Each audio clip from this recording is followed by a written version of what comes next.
The first light of Kepler 442b's twin suns painted the crystalline forest in shades of amber and violet. Mino crouched behind a fallen log, her breath forming small clouds in the frigid morning air. Beside her, James adjusted his thermal scanner, its soft blue glow casting shadows across his weathered face. "Movement. 2 clicks northeast," he whispered, pointing toward a cluster of towering crystal formations that sang in harmonic frequencies with the planet's magnetic field. Mino nodded, her hand instinctively moving to the energy rifle slung across her shoulder. They had been tracking the Zephyrian hunting party for 3 standard days now, ever since the alien predators had begun their systematic extermination of the planet's indigenous alpha species.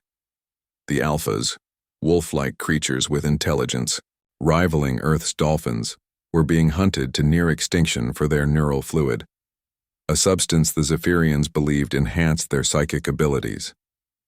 A soft whimper caught Mino's attention. She turned to see 2 small forms huddled against a crystal tree, their silver fur matted with morning frost. Alpha cubs, no more than a few weeks old, their large amber eyes filled with terror. "James," she breathed, gesturing toward the cubs. He followed her gaze and cursed under his breath. The cubs were alone, which meant their pack was either dead or scattered. Without protection, they wouldn't survive another night in the harsh wilderness. The sound of approaching Zephyrian hovercraft grew louder. The aliens' distinctive clicking communication echoed through the crystal formations, a sound like breaking glass mixed with static electricity. "We need to move," James said urgently, but Mino was already moving toward the cubs. "We can't leave them," she said, opening her heavy exploration coat. "They're just babies." James wanted to argue. Their mission was reconnaissance, not rescue, but one look at Mino's determined expression told him the debate was over. The cubs seemed to understand their intention, scrambling toward them with surprising agility. They burrowed deep into Mino's coat, their warm bodies trembling against her ribs. The Zephyrian patrol swept through the area minutes later. 3 sleek craft hovered above the crystal canopy while their occupants, tall insectoid beings with translucent wings and multifaceted eyes, scanned for thermal signatures. James and Mino remained perfectly still, their military-grade thermal dampeners masking their heat signatures. The cubs, sensing the danger, stayed silent as death beneath Mino's coat. After what felt like hours, the patrol moved on, their clicking, voices fading into the distance. "Now what?" James whispered as they emerged from their hiding spot. Mino opened her coat, revealing the 2 cubs. They looked up at her with those impossibly intelligent eyes, and she felt something shift inside her chest. "We take them somewhere safe." "Mino, we're 50 kilometers from base camp. These things need specialized care, food we don't have. Then we figure it out." As they began their trek back toward human territory, something remarkable happened. The cubs, initially frightened and passive, began to change. They watched everything. How James read the terrain scanner, how Mino tracked the Zephyrian patrol routes, how they communicated through hand signals. By midday, the cubs were mimicking their movements, crouching when they crouched, freezing when they gestured for silence. "They're learning," James observed with growing amazement. "Fast." The cubs seemed to understand human speech better than any Earth animal James had ever encountered. When Mino pointed toward a Zephyrian surveillance drone, both cubs immediately flattened themselves against the ground, their fur shifting color to match the crystalline terrain, a natural camouflage ability their species possessed.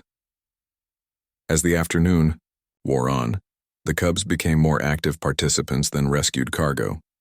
They began leading the way around Zephyrian patrol routes, their sensitive hearing detecting the aliens' approach long before human instruments could. Their knowledge of the terrain, hidden paths through crystal caverns, underground streams that masked thermal signatures, proved invaluable. "They're not just smart," Mino realized as they watched one cub demonstrate a complex route through a crystal maze that would take them around a major Zephyrian checkpoint. "They're strategic thinkers." By late afternoon, the dynamic had completely reversed. The cubs were no longer hiding under Mino's coat. They were scouting ahead, returning with intelligence about Zephyrian positions, and using their pack-hunting instincts to coordinate with their human companions. When they finally encountered a large Zephyrian hunting party near sunset, the cubs took the initiative. They positioned themselves at key vantage points, using their natural ability to communicate through ultrasonic frequencies to coordinate, a flanking maneuver that would have impressed human military tacticians. James watched in awe as the cubs, mere babies that morning, executed a pincer movement that forced the Zephyrians into a narrow canyon where Mino and James could neutralize their hovercraft with targeted EMP charges. By the stars, James breathed as the alien craft crashed to the ground, their occupants fleeing on foot into the crystal forest. They're not just learning from us, they're improving on our tactics. The cubs returned to their human companions. As the twin suns set, their eyes now bright with confidence rather than fear, they had gone from helpless refugees to tactical partners in the span of a single day. That night, as they made camp in a secure cave system the cubs had identified, Mino watched the two young alphas huddled together near their small fire. They were communicating in low whines and yips, planning, she realized, planning tomorrow's moves against the Zephyrian forces. "We didn't rescue them," she told James softly. "We recruited them." James nodded, understanding dawning in his eyes. "And if two cubs can adapt this quickly, then the entire alpha species is going to be a problem for the Zephyrians," Mino finished. "A big problem." In the distance, the haunting howls of adult alphas echoed through the crystal canyons.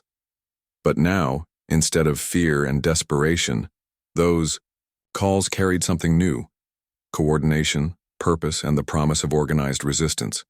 The cubs had learned more than survival tactics from their human companions. They had learned the art of war, and tomorrow they would teach it to their kind. The hunt was about to become a battle, and humanity had just gained some very intelligent, very determined allies.